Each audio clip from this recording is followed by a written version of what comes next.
By now, you've probably heard the happy news. Skylar Diggins Smith is pregnant. It's being celebrated everywhere. It's really fantastic news. Now, maybe I'm just a little bit jaded because, well, I did my video just a few days ago on the 5 places Diggins Smith was going to be traded to. So, that all being said, it is really good news that she's expecting a baby.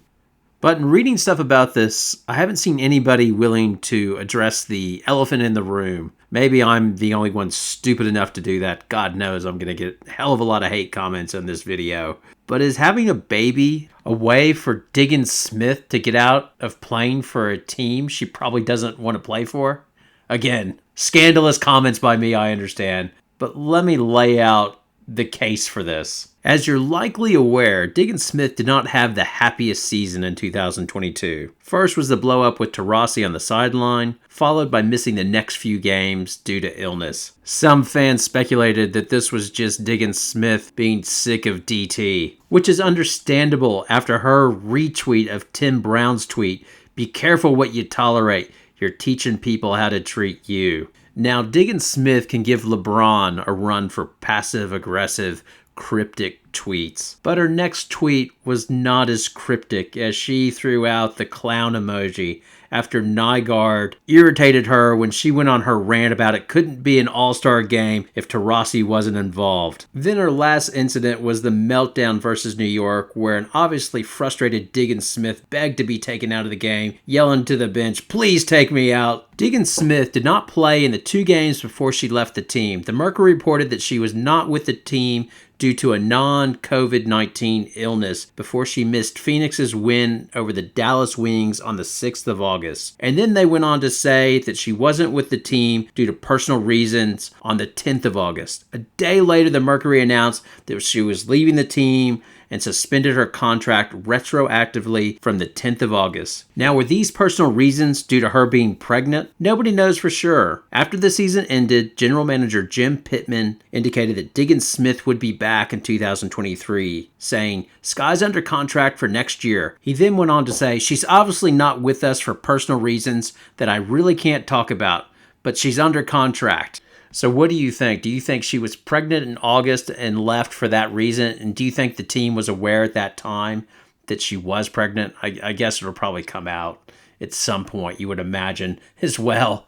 The time when her child is born will definitely give us a clearer timeline. Is if it was early August, then by my math, she'll give birth in April sometime. Diggins Smith has 1 year left on her contract that'll pay her roughly the max, around $234K. Now, the 2020 CBA has a huge impact on things, as Diggins Smith is guaranteed her full salary. So if she was pregnant in August, then she's potentially, like we said, giving birth in April, maybe May 2023. So she's likely out the entire 2023 season. As Commissioner Kathy Engelbert said, maternity leave was, and I quote, "as long as a player needs." Diggins Smith previously sat out the 2019 WNBA season after giving birth in January of that year. At the end of the season, she complained about the conditions in the WNBA for new mothers and felt the Dallas Wings did not provide her a supportive environment, which exacerbated her postpartum depression she was managing after the birth of her child. Diggins Smith then played for Team USA in November 2019 during a 4-game series against college teams, and then later announced she would not return to Dallas. Diggins Smith's complaints helped push the recent CBA changes, which guaranteed players their full wage. Prior to this, teams were only required to pay 50% of a player's salary. Although Diggins Smith complained about her treatment by the Dallas Wings, they actually paid her full salary, which was like around $115K during the 2019 season, even though they were not obligated to do so. Dallas cored Diggins Smith, and then she was ultimately traded to the Mercury. Now, the changes to the maternity leave entitlements were celebrated when the 2020 CBA changes were announced, but nobody's talked about how this was being able to be used by players as a leverage against their teams. Let's say a player, for instance, is unhappy with her teammate or coaches. Let's say a team talks about potentially trading her at the All-Star break. Say that player has 1 year left on their contract. not a bad option to get pregnant. You don't have to play under that a-hole coach or player that you don't like, and then at the end of the season, you're a free agent. Could you imagine if this could be used in the NBA? Yes, the awful movie Junior with Schwarzenegger and DeVito. If this was possible, there's no doubt in my mind that Ben Simmons would have missed last season due to pregnancy versus having to play the mental health card. He's not even guaranteed with the mental health card of getting his money back. But if you're pregnant, no questions asked. Hey, you're pregnant, you're out for the season, you get your full salary, and you can take as long as you want. As the commissioner says, nobody will be forced back to play until they're ready to play. Now, there is speculation in Houston that James Harden did get pregnant to force his way out to New Jersey. But okay, all jokes aside, you have to wonder about the 2020 WNBA CBA. They have focused on a prioritization where a player that busts their ass overseas and tries to make more money is not allowed to report late and play the season in the WNBA, but get pregnant and collect your full salary. Not sure, but could a player get pregnant 3 years in a row and get paid every year? The new maternity leave entitlements have been celebrated as fantastic. Media and the players have said how wonderful and a breakthrough it is. And it is. I do think they should get paid more than 50% of their salary. But in an industry like sports, I question paying 100% of a player's salary. For instance, in workers' compensation, injured workers are often paid their full salary for about 45 weeks to give them a chance to recover and things like that. Then their payments are reduced to 75%. Why is that? It's clear. If you're getting your full salary, there's no incentive to get back to work. It's the same way with car insurance. If you have a car and you get in a wreck, usually you have like a deductible that you have to pay, like a minimum amount, whether it be $500 or $1,000.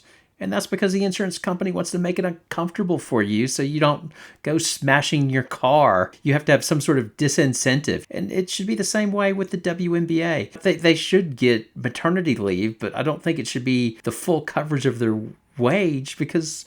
Well, let me change that. I don't think a max player should get their full wage. I think it's crazy to pay somebody $234K for being on maternity leave. For the minimum players, I think the minimum salary is around $60. Great, pay them, and then I think there should be a cap, maybe around $115, $130, something like that. But I don't really care. It's not my money. What do I care?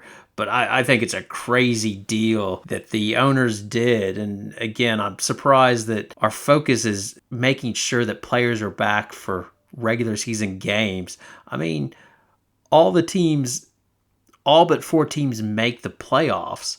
So the regular season really isn't that important. They know that. Everybody knows that. So get the best players in your league to play. And if they're going to want to make a few extra dollars overseas because they get paid twice as much as they do in the NBA, then fine, come back a few weeks late. It's not going to end your thing and you look better. I think that makes more sense than paying a max contract to somebody to sit out on maternity leave. Anyway, give me your poison. I'm sure I'm going to get a hell of a lot of it. Thanks a lot for watching. See you next time.